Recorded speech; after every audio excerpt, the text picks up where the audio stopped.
Today's scripture reading is Luke 24, verses 13 through 35. It's the story of the folks on the road to Emmaus. That same day, two of them were walking to the village Emmaus, about 7 miles out of Jerusalem.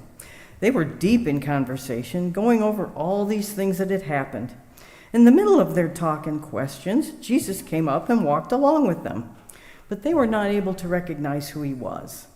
He asked, "What is this you're discussing so intently as you walk along?" They just stood there long-faced, like they had lost their best friend. Then one of them, his name was Cleopas, said, "Are you the only one in Jerusalem who hasn't heard what's happened during the last few days?" He said, "What has happened?" They said, "The things that happened to Jesus the Nazarene. He was a man of God, a prophet, dynamic in word and work, blessed by both God and all the people. Then our high priests and leaders betrayed him, got him sentenced to death, and crucified him. And we had our hopes up that he was the one about to deliver Israel. And it is now the 3rd day since it happened. But now some of our women have completely confused us. Early this morning they were at the tomb and couldn't find his body. They came back with the story that they had seen a vision of angels who said he was alive. Some of our friends went off to the tomb to check and found it empty, just as the women said, but they didn't see Jesus."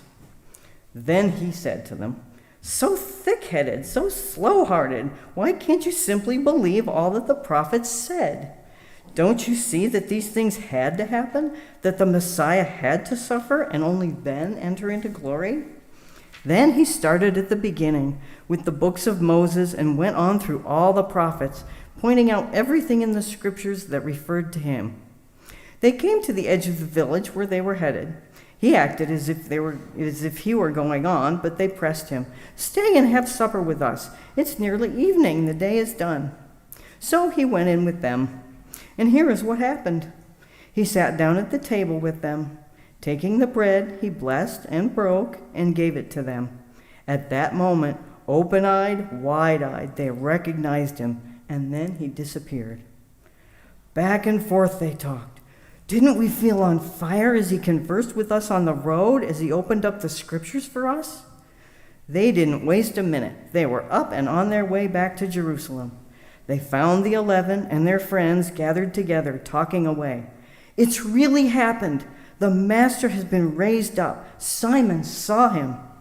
Then the two went over everything that happened on the road and how they recognized him when he broke the bread. The word of the Lord.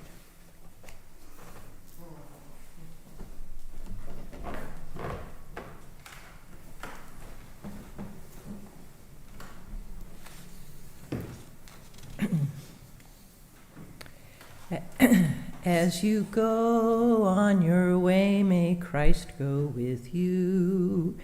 May Christ go before you to show you the way.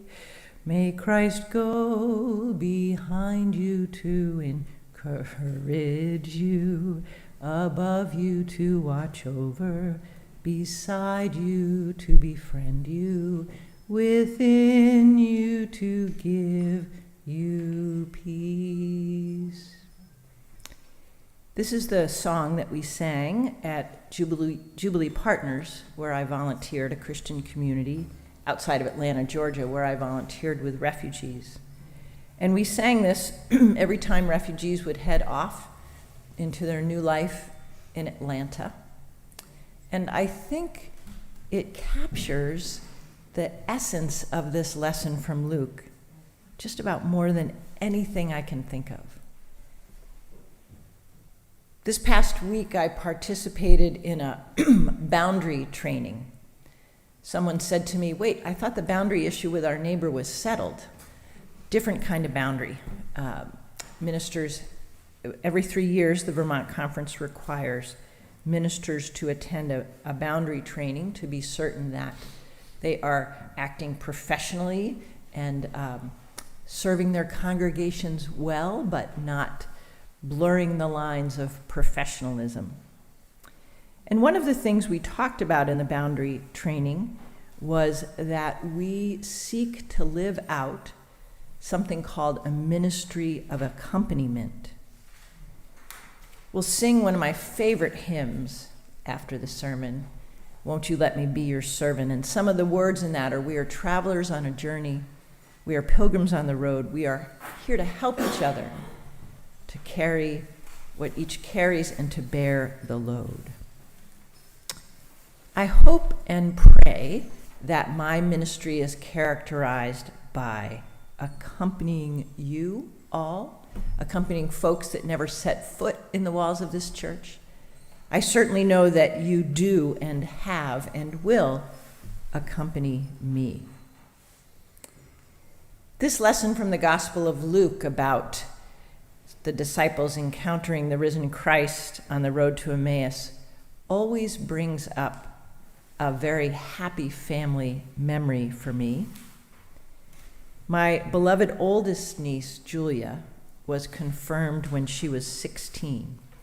She was confirmed in the Roman Catholic tradition, and Sebastian, that was a 2-year process, so just think about that for a minute.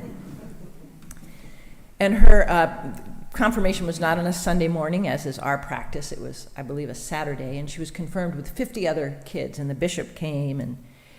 And the day she was confirmed, I was so proud. I made one of her sisters get to the church an hour early so we'd get a seat. We were the only people there. And one moment in that day really stood out for me. Part of their confirmation experience was to have a confirmation sponsor. It could be a friend, an uncle, an aunt, a grandparent, I guess a sibling. And the confirmands came in, processed into this reasonably large Catholic church, and they're accompanied by their confirmation sponsor. And the sponsors' faces are glowing and just beaming this joy. And my niece Julia walks down the center aisle, and she looked so bored, like she wanted to be anywhere else. I was so moved as I looked at those confirmation sponsors. And again, this memory always comes up when I read this lesson from the Gospel of Luke, because I kept thinking, there goes Christ accompanying this young person in the form of an uncle, in the form of a good friend, in the form of a neighbor, in the form of a grandparent. There goes Christ, the faces were shining, these confirmation sponsors, as they're walking along with the bored young person next to them, wanting what Christ wants for each of us and all of us. Saint Teresa of Avila was a discouched Carmelite nun. Isn't that a great word, discouched? You don't hear that every day, do you? It means shoeless. My understanding is that she was a Carmelite nun, and she thought their life was too grand, that they weren't following the ways of Christ enough. So she made them give up their shoes, so they became the discouched Carmelites. And there's a story that in one of the discouched Carmelite convents, some of the younger novices were complaining because they always had to do the dishes. And their older, more experienced sisters did not have to do the dishes. And Saint Teresa of Avila is reported to have said, "God walks among you in the pots and pans. No matter what you do, no matter where you go, God is there. It is all a holy and sacred journey." I imagine that many of you use computers, or at least are familiar with how a keyboard works. And sometimes when you type one thing, something else comes out. That may have happened to you. It happens to me when I type the word sacred. Often the word scared comes out, right? Just a flip-flop of one letter. Sacred to scared, scared to sacred. The disciples, as they are on the road to Emmaus, are scared. They have been scared. They are scared now that Jesus has left them. They are scared about their future. They are scared because they feel alone. They are scared and confused and confounded and upset. So as they trudge along, They're chatting about recent events, and they meet up with a stranger who seems to be the only person who doesn't know what has happened. And so they tell this stranger, and the stranger speaks with them, and they invite, as Val read, this stranger to join them in a meal, and their eyes are opened, and they realize it is the risen Christ living in their midst, and that he has been with them all along. And so scared becomes sacred. Christ has been with them all along, the risen, living Christ. And in this particular lesson, the risen, living Christ becomes known to the disciples in the breaking of the bread. Each Sunday in worship, we pass the peace. And I want to lift up to you and offer to you that this is a very small yet such a tangible sign of this ministry of accompaniment. It's one particular way we say or we sign or we kiss or we hug that we accompany each other. One theologian says that the exchange of the peace is a ministry, an announcement of grace we make to each other.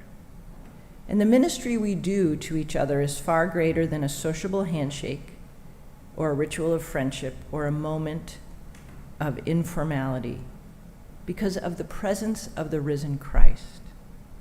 We give to each other what we are saying, Christ's own peace, Christ's own presence. And then, having been gathered by the Spirit around the risen one, we celebrate in worship. We know how to pass the peace in multiple forms, but it helps every now and then to be reminded, I think, where it comes from, why we do it, because of the presence of Jesus Christ. Some of you like that we pass the peace every Sunday, and some of you don't like that we pass the peace every Sunday. But this is just about reminding us why we do it. The passing of the peace is an ancient part of the Christian worship, and it comes from the Apostle Paul. There are 3 passages in the New Testament where Paul commends Christians to greet each other with a holy kiss. The early church fathers, St. Augustine among them, mention the holy kiss as forming the introduction to the regular Sunday Eucharist in the early church. Augustine says this: after we say the Lord's Prayer, the peace be with you is said, and Christians embrace each other with a holy kiss. This is a sign of peace. Let peace be made in your conscience. That is, when your lips draw near to each other, do not let your heart withdraw. These are great and powerful actions.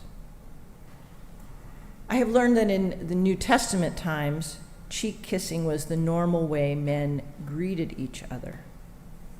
But notice how Paul takes this then ordinary thing and adds the word holy, a holy kiss, something different than what happens in all other places of our lives. In English-speaking cultures, the holy kiss has given way to shaking hands or embracing, something more in tune with our culture and our time. The handshake that we use when we pass the peace originated with Quakers as a sign of equality under God. The Evangelical Lutheran Church of America did a reader poll about in their magazine, did a reader poll about the passing of the peace several years ago. And in the poll, one person wrote, "My church doesn't share the peace, and that's the best fit for me. But on the occasion when I'm worshiping with a congregation that does, I take a deep breath and thank God I live in a country where freedom of religion and assembly is allowed." The exchange of the peace is one way we can say we accompany each other. And whether we extend a hand or just a nod or the sign, as we make that extension, let our hearts not withdraw, but let our hearts go forward to say, I accompany you. The ministry we do for each other is far more than whatever form that takes, because of the presence of Jesus Christ, because of Christ's own peace, because of Christ's own presence. We gather to worship and pray and be together by the grace and in the presence of the risen, living Christ.